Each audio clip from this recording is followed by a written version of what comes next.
Let's go. All right. Ladies and gentlemen, give it up for your first comedian, Aaron Myland. Folks, give yourselves a round of applause real quick. Keep this energy up. Oh yeah, it ain't easy to be in the audience at an open mic, y'all, for real. This is practically community service at this point, so. Like I said, if you guys have like tickets you're trying to work off, like, get with the bartender afterwards, and I'm pretty sure this got this credit. But I do have that, we got any potheads out there? Any fellow potheads? Please let me know I'm amongst friends. Potheads, anybody? Woo, woo, woo. Yeah, there we go. Listen, I'm gonna ask you guys this. Like, you guys remember when, like, getting high was fun? And don't get me wrong, I love to get high just like the next guy. But like, I swear to God, this shit was a whole lot more fun back when smoking weed had stakes, right? When it had consequences. And like, you know, with these new laws getting passed, obviously we're gonna have to get back to that sooner than later. But I'm talking back before smoking weed felt like getting a cup of coffee at Starbucks, right? Hell yeah. Like, I miss when this shit was a covert operation. Like, back in my day, this shit was like Ocean's 11 for unemployed people. Yeah, you know what I'm talking about. Just out there like a little broke-ass James Bond, doing my best to end up without getting locked up. Because, yeah, younger folks, you guys are going to have to deal with this soon. Turns out the government will put your ass in prison for weed. Like, when I was coming up, like, just a little bit of weed would get you sent to full-grown butt-fucking prison. Like, judge, jury, banging the gavel, talking about, we find you guilty of trying to enjoy your Tuesday. Here's 3 to 5 at Sing Sing, bitch.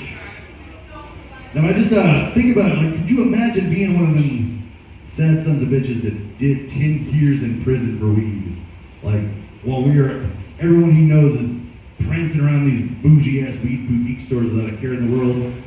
This motherfucker is down in the hole in the fucking penitentiary, and we out there smoking some Care Bear sounding shit that we bought from what is practically the Disney store for weed, right? You guys familiar with these crazy ass, like, these kaleidoscope looking sci-fi dispensaries? Anybody like been to these Colorado, California? These ones that do too much?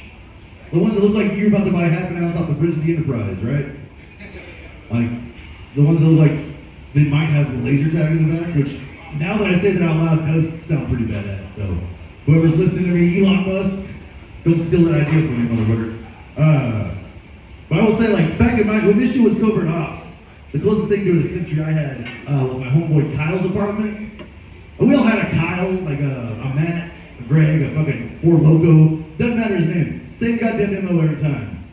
Didn't have a single piece of furniture anywhere in his apartment.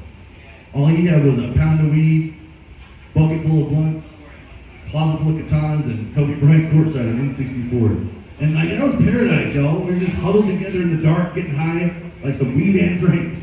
Just praying nobody finds our ass. Because, I don't know about y'all, but I've never needed this much customer service for my weed, right? Like, I don't need a sommelier for my depression. Like, I don't know why you gotta market something that fucking sells itself. Like, quit trying to convince me to get high, motherfucker. Why do you think I'm here? Like, you know? Like, I don't need you to upsell me, talking about, this strain actually pairs best with binge watching British Bake Off, in between existential thoughts about why your daddy don't love you no more. I'm like, no, sir. I'm looking for something that like will help me feel less sad about being a grown-up for part of my day. You know, preferably beginning and end part, but I'm flexible on that shit. Like, all I'm looking for is something where the only instructions are smoke this till you get scared and then stop for a little bit. Like the good Lord intended, right? Amen. And I'll just say this last part. I feel like people are just too nonchalant, like too out in the open with how high they get, right? I don't want anybody to know how high I am. Like, being high is like a personal spectrum. I could explain it to you if I wanted to, but as soon as you tell someone you're high, they start treating you different. Start being like, you need some water? You doing okay? I'm like, well, yeah, like, you need, you seem like you're struggling up them stairs. Like, I struggle up them stairs, like,